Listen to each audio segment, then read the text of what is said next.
Hello guys, welcome to my channel. Today we are going to see how to fix our PC high temperature overheating CPU and GPU when gaming. Let's fix it guys. Go to search menu and type control panel, click on open it.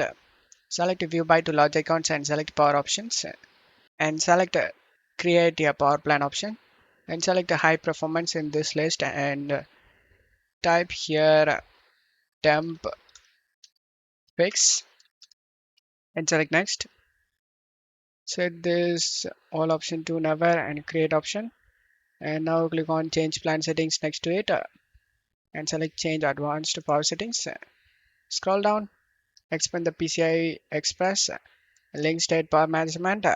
Click on the drop down in settings and select moderate power savings and select apply to save changes and expand the processor power management and the minimum process state set this to 80 and maximum process state set to 90 and select apply and OK for save changes and just close stuff here and try running the game.